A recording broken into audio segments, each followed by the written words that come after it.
वास्तविक समाज है उस तक मेरी पहुंच नहीं है। मैं एक गंवारों के समाज में ही जीवन यापन कर सकता हूं। सभ्य समाज में मेरी कोई वैल्यू नहीं है। काफी समय पहले बुद्ध ने जिक्र कर दिया था, बिंदु है आत्मदीपो भव।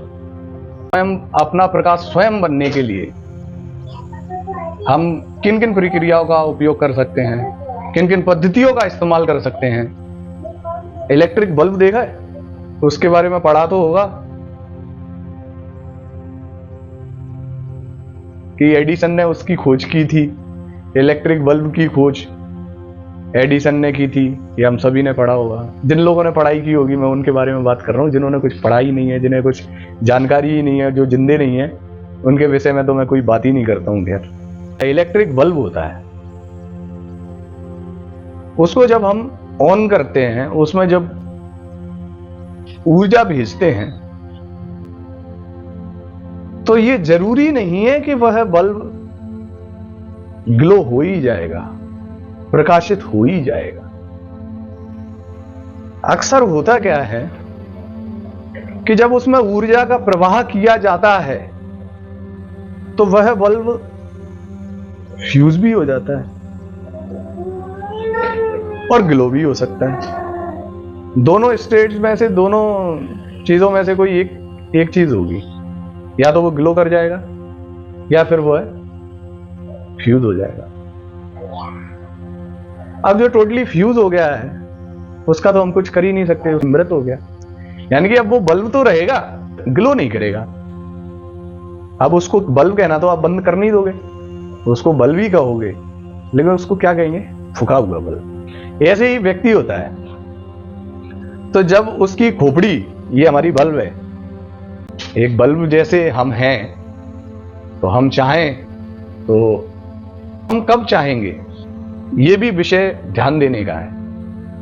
हम जब चाहेंगे जब हमारा फ्यूज, हमारा बल्ब जल नहीं रहा है,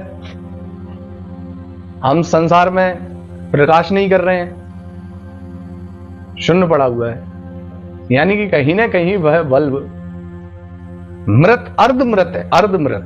अर्धमृत से मतलब कि जैसे ही उसमें ऊर्जा का प्रवाह या तो हुआ ही नहीं है, या तो हम ऊर्जा का प्रवाह कर लें।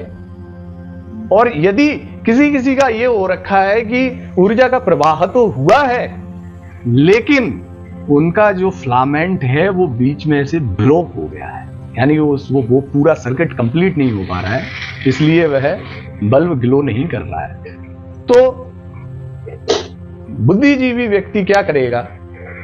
अपने ही उस बल्ब को ठोक पीट के, और वो ठोकने पीटने की प्रोसेस मैं आपको बताता हूं, मेडिटेशन ही एक ऐसी प्रोसेस है जो आपके फूके हुए बल्ब को, जो कहीं उसमें, यदि अगर आप में इतनी समझने की विद्या है, अगर आप उसे समझ पा रहे हैं कि मेरी बुद्धि सही प्रकार से काम नहीं कर रही है, टेंशन हो रही है, मैं एंजाइटी फील कर रहा हूं, अन्य छोटे तबकों तक में ही सीमित हूं, मैं समाज के जो वास्तविक ज्ञान है, समाज जो वास्तविक समाज है उस तक मेरी पहुंच नहीं है, मैं एक गंवारों के समाज में ही जीवन यापन कर सकता हूं, सभ्य समाज में मेरी कोई वैल्यू नहीं है।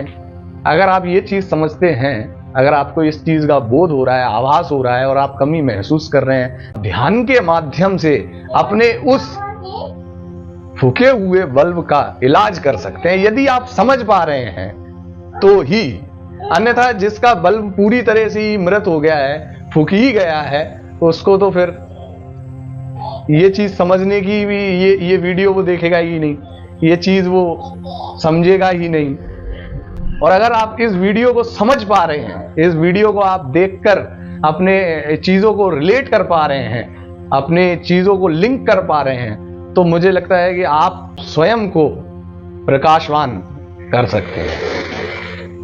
एक और उदाहरण मैं आपको देना चाहता हूं कि आप उसको ट्रीटमेंट कैसे करेंगे कि आपका वो जो बल्ब फूक गया है, यदि वो प्रकाशवान नहीं हो रहा है, तो आप यदि प्रकाशवान नहीं हो रहे हैं, आप आत्मदीपो भव के इस मंत्र को नहीं समझ पा रहे हैं, समझाने का प्रयास करता हूं कि आप स्वयं को प्रकाशवान एक और पद्धति से कर सकते हैं कि आपके पास यदि अज्ञान का ईंधन है तो आप उस ईंधन में आग लगा लीजिए। बस आप उस अज्ञान के, अपने अज्ञान को बर्न करने लगिए, और जैसे जैसे आपका अज्ञान जलता जाएगा आप प्रकाशवान होंगे। आप प्रकाशवान होंगे तो आप क्या करोगे? अज्ञान को ढूंढोगे। अज्ञान कहाँ है भाई? अज्ञान में आग लगा दो। अज्ञान में आग लग जाएगी तो प्रकाशवान प्रकाश ऑलरेडी होने लगेगा, अपने आप ही होने लगा, ऑटोमेटिक होने लगेगा। तो कहने का तात्पर्य यह है कि प्रकाश करने के लिए कोई तो माध्यम होना चाहिए। प्रकाश आप किसके माध्यम से करोगे? आप प्रकाश करने के लिए एक ईंधन की आवश्यकता है। अंधकार के लिए ईंधन की आवश्यकता नहीं है। अंधकार तो ऑटोमेटिक ही हो जाता है। जहां प्रकाश नहीं है वहां अंधकार है। प्रकाश के लिए आपको ईंधन की आवश्यकता है। तो आप ईंधन पहले क्या करेंगे? पहले आप अपने अंधकार में, अपने ईंधन में आग लगाएंगे। तो जब आपको फिर ये बोध होने लगेगा कि इस ईंधन में आग लगाना है, ये अज्ञान है, इस ईंधन में आग लगाना चाहिए, ये गलत है, तो आप उसमें आग लगाएंगे और आप स्वयं प्रकाशित होंगे। सबसे पहले अपने अज्ञान में आग लगाएंगे, तो फिर आप दूसरे के अज्ञान में आग लगाएंगे, तो उसको आप प्रकाशवान कर सकते हैं। तो आत्मदीपो भव के इस मंत्र का यही सार, और यही मैंने स्वाध्याय में मैंने यही समझा है, सो आपके समक्ष प्रस्तुत कर रहा हूं, आप सबके साथ साझा कर रहा हूं। धन्यवाद। शुभम।